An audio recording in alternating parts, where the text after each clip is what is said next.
একটি সহিহ হাদিসে আছে রাসূল সাল্লাল্লাহু আলাইহি ওয়াসাল্লাম ইরশাদ করেন, সূর্য উদিত হয় এমন সকল দিনের মধ্যে শ্রেষ্ঠ দিন হলো জুমুয়ার দিন, মানে জুম্মার দিন, অর্থাৎ শুক্রবার। এই দিনেই আদম আলাইহিস সালামকে সৃষ্টি করা হয়েছে। এদিনেই তাকে জান্নাতে প্রবেশ করানো হয়। এই দিনেই তাকে তা থেকে বের করা হয়, আর এই জুমুয়ার দিনেই কিয়ামত সংঘটিত হবে।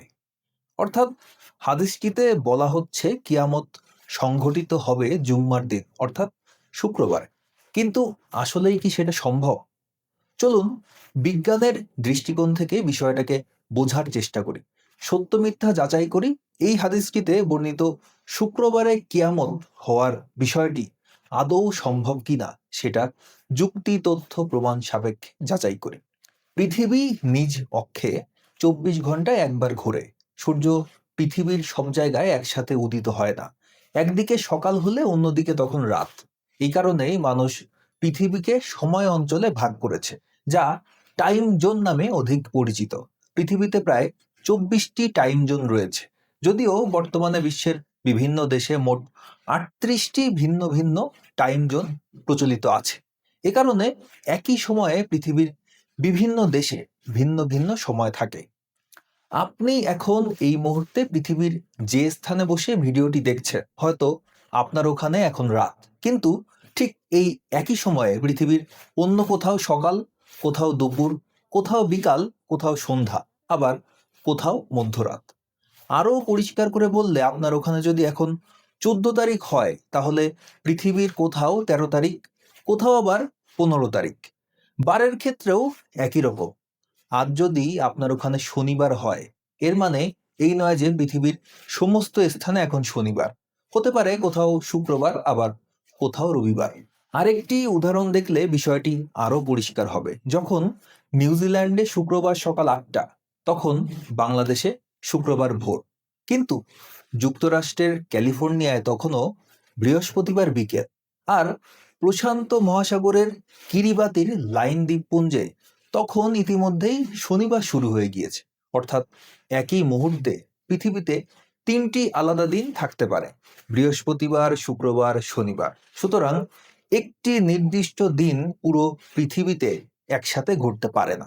এখন প্রশ্ন হলো, কোনো এক শুক্রবারে যদি কিয়ামত হয়, তাহলে সেটা কোন স্থানে শুক্রবারে ঘটবে? বাংলাদেশের সময় অনুযায়ী কিয়ামত হলে হয়তো আমেরিকায় তখন কিয়ামত হবে না। আবার কিরিবাতির সময় অনুযায়ী কিয়ামত হলে হয়তো নিউজিল্যান্ডে একই সময়ে কিয়ামত ঘটবে না। তাহলে কি পৃথিবীর ভিন্ন ভিন্ন দেশে ভিন্ন ভিন্ন সময়ে কিয়ামত হবে? কিন্তু সহিহ হাদিসে তো বলা আছে শুক্রবারে কিয়ামত হবে। একই সময়ে পৃথিবীর সমস্ত স্থানে একই সাথে শুক্রবার হওয়া সম্ভব নয়। এই কথাটা কি আল্লাহ ও তার নবী জানতেন না?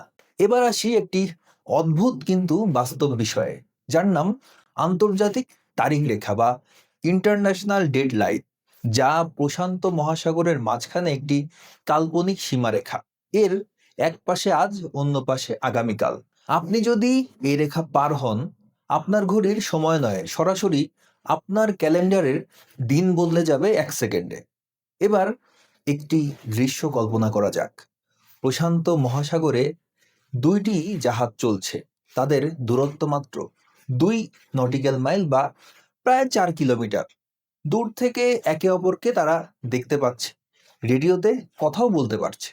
2টি জাহাজ থেকেই একই মুহূর্তে একই আকাশ, একই সমুদ্র, একই সূর্য দেখা যাচ্ছে। তাদের অবস্থানও বেশ কাছাকাছি, কিন্তু তাদের মাঝখান দিয়ে গিয়েছে আন্তর্জাতিক তারিখ রেখা। পিছনের জাহাজটি এখনো বৃহস্পতিবারে আছে, সামনের জাহাজটি মাত্র আন্তর্জাতিক তারিখ রেখা পার হলো। অর্থাৎ সামনের জাহাজটিতে এখন শুক্রবার। 2 জাহাজের মাঝখানে সময়ের ব্যবধান দাঁড়ালো পুরো একদিন বা 24 ঘন্টা। দূরত্ব কিন্তু মাত্র কয়েক কিলোমিটার। ঠিক এই সময়ে যদি কিয়ামত সংঘটিত হয়, তাহলে কি ঘটবে? তাহলে কি শুধুমাত্র সামনের জাহাজে কিয়ামত হবে, আর পিছনের জাহাজ অক্ষত থেকে যাবে? কারণ সামনের জাহাজে শুক্রবার, আর পিছনের জাহাজে তখনও বৃহস্পতিবার। পিছনের জাহাজের নাবিকেরা জাহাজের ডেকে বসে সামনের জাহাজের ধ্বংস হওয়া দেখবে, এটা কি সম্ভব? পৃথিবীর সব অংশে একই সাথে শুক্রবার হওয়া সম্ভব নয়, কারণ পৃথিবী গোলাকৃতির, পৃথিবী সূর্যের চারিদিকে প্রদক্ষিণরত। আগেই বলেছি, একই সময়ে কোথাও দিন, আবার কোথাও রাত, কোথাও দুপুর, আবার কোথাও বিকাল থাকবে। আপনি এখন যে দিনটায় আছেন, পৃথিবীর কোটি কোটি মানুষ সেই দিনটায় নেই। আপনি হয়তো শুক্রবারে দুপুরে খাবার খাচ্ছেন, একই মুহূর্তে কেউ বৃহস্পতিবার রাতের খাবার খাচ্ছে, আবার কেউ শনিবারে ঘুমাচ্ছে। হাদিস ও কোরআন যখন লেখা হয়েছে, তখন এই সহজ বৈজ্ঞানিক বিষয়টি মানুষের জানা ছিল না। পৃথিবীর ঘূর্ণন, টাইম জোন বা একই মুহূর্তে ভিন্ন ভিন্ন স্থানে ভিন্ন ভিন্ন সময়, এসব ধারণা তখনকার মানুষের কাছে অজানা ছিল। হাদিস কোরআন যেহেতু মানুষেরই লেখা, এসবের রচয়িতারাও এই সাধারণ বাস্তবতাটি জানতেন না। তারা পৃথিবীকে সমতল ভাবতেন, তারা পৃথিবীকে স্থির ভাবতেন। তারা ভাবতেন রাতের বেলা সূর্য অস্ত গিয়ে আল্লাহর আরশের নিচে সেজদা দেয়। এসব হাস্যকর অবৈজ্ঞানিক কথাবার্তায় তারা বিশ্বাস করতেন। এসব অর্থহীন কুসংস্কার তারা প্রচার করতেন। অদ্ভুত ব্যাপার হলো, যেই আল্লাহ নাকি এই বিশ্ব ব্রহ্মাণ্ডের স্রষ্টা, তিনি নিজেই এসব বৈজ্ঞানিক সত্য জানতেন না। আর কেউ না জানুক, আল্লাহর তো এসব বিষয় জানার কথা। যেই নবী নাকি আঙুলের ইশারায় চাঁদকে দ্বিখণ্ডিত করে ফেলেছিলেন, তিনি নিজেই এসব শিশুতোষ মন গড়া হাস্যকর কাহিনীকে সত্য বলে প্রচার করেছেন। কোরআন হাদিসে এত ভুল ভাল, মিথ্যা, ভুয়া কাহিনী থাকার পরও একদল লোক দাবি করবে কোরআন নাকি নির্ভুল। এরকমই অসংখ্য বৈজ্ঞানিক, গাণিতিক, ঐতিহাসিক, তথ্যগত ভুলে ভরা কোরআন আর হাদিস। কোরআনের অসংখ্য ভুল সম্পর্কিত আরও ভিডিও দেখতে চ্যানেলটি ভিজিট করুন। ভিডিওটি ভালো লাগলে লাইক করুন, কমেন্ট করুন, শেয়ার করুন। অবশ্যই চ্যানেলটিকে সাবস্ক্রাইব করুন। সকলকে ধন্যবাদ।